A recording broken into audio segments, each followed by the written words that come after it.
안녕하세요. 국회 천천박사입니다. 오늘은 25년 12월 16일 보건복지부 보도자료를 바탕으로 26년 3월에 시행되는 지금 사는 곳에서 누리는 통합의료돌봄 소식 알려드리도록 하겠습니다. 추후에 다른 분야도 좀 여러 가지 있더라고요. 그래서 다루도록 하고 오늘은 통합의료돌봄 이야기만 하도록 할게요. 일단 시범사업의 예시를 보면 통합 돌봄으로 일상생활을 되찾은 85세 성한 씨 이야기가 나오는데 병원 연계로 통합 돌봄 서비스를 연결을 해서 장기요양 등급도 신청하고 요양보호 선생님이 집으로 와서 도와주고 치위생사도 오셔서 치아도 봐주고 집을 개조해서 안전 손잡이도 한 번에 또 설치를 해주고 미끄럼 방지도 될 수 있게끔 설치를 해줘서 집이 더 안전해지고 서비스도 받아서 굉장히 좋아졌다. 그래서 일상생활이 가능할 만큼 좋아졌다고 해요. 실제 일상생활이 가능할 만큼 좋아지긴 쉽지 않긴 한데, 그쵸? 예.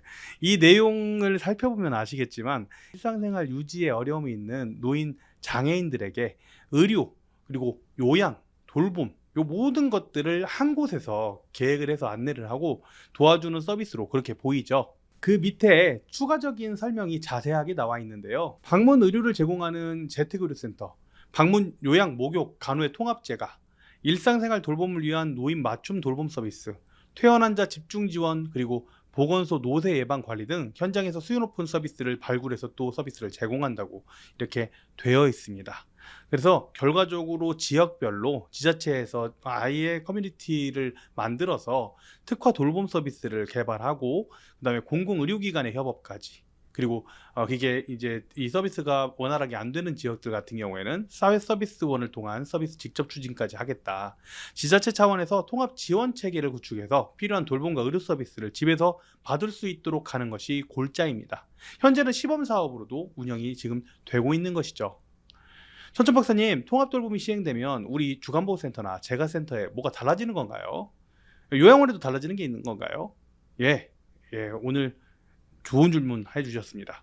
돌봄통합지원법 제11조를 보시면 의료기관뿐만 아니라 장기요양 기관도 퇴소하는 어르신에 대해서 구청에 통보를 하고 통합지원을 신청을 해라, 신청하는 것이 좋겠다라는 이게 의무라고 해야 될까요? 권고라고 해야 될까요? 이런 것들이 생깁니다.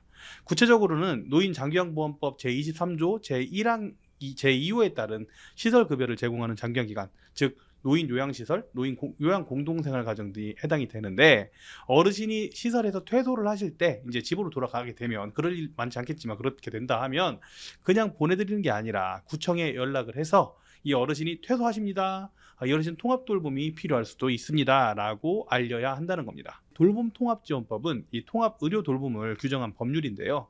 이런 법령도 법령이지만 장기요양기관 입장에서는 모든 분들에게는 아니지만 기회가 될 수 있기 때문에 이 영상을 찍게 되었습니다. 그래도 모르면 도태될 수도 있어요.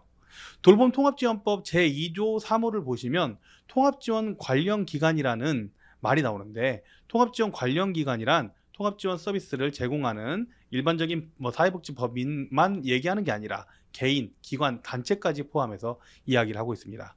물론 현업에서는 이 통합지원에 대해서 부정적인 의견이 큰 것이 사실입니다만, 앞에서 예시로 나왔던 성한 씨와 같이 갑작스럽게 어르신의 일신에 문제가 생겼을 때 통합돌봄 지원 담당자가 통합돌봄 서비스를 연결해주는 구조로 업무가 진행이 되면 처음 그 상황을 겪는 보호자와 수급자 입장에서는 담당자가 계획해주는 대로 연결해주는 기관으로 갈 가능성이 점점 더 높아질 거잖아요. 우리가 통합돌봄 시행기간이 되었을 때 지금 당장은 큰 이득이 되지 않을 수 있으나 26년 3월부터 시범사업이 아닌 전국에 이 지원이 시행되기 시작하면 점점 더 고객의 유입 경로가 바뀌면서 준비한 기관들은 도움이 될 수 있다는 것입니다.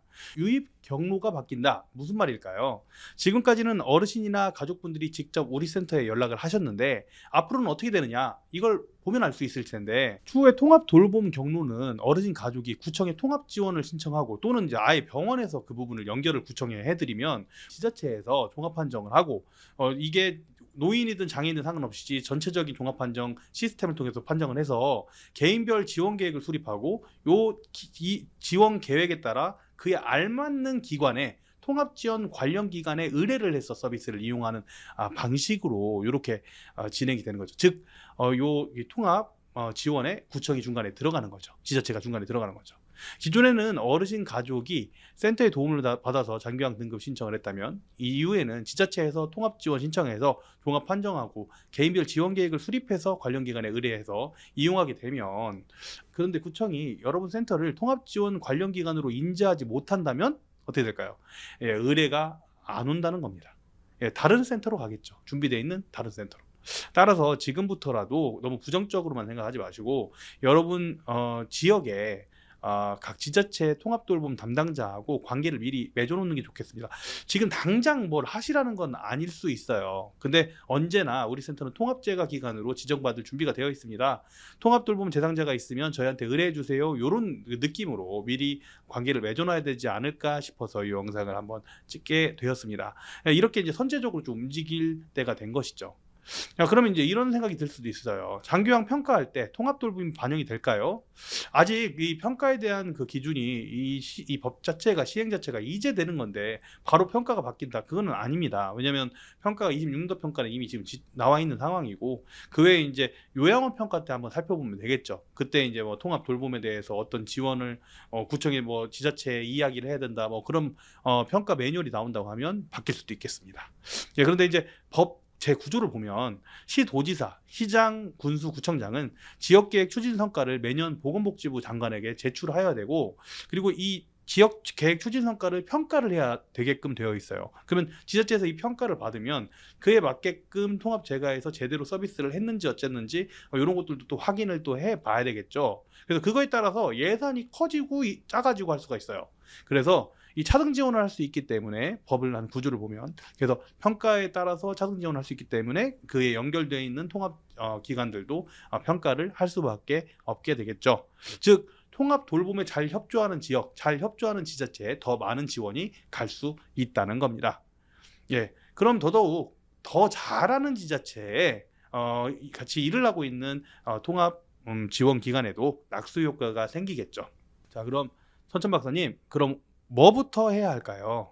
자, 일단 오늘 그 영상을 지금까지 끝까지 보고 있는 것만으로 잘하고 계신 거예요. 그래서 이 영상을 직원들하고 함께 한번 보셨으면 좋겠어요. 그래서 필요하시다면, 그리고 법령을 찾아서 보는 방법 알려드릴 테니까 돌봄통합지원법 한번 읽어보세요.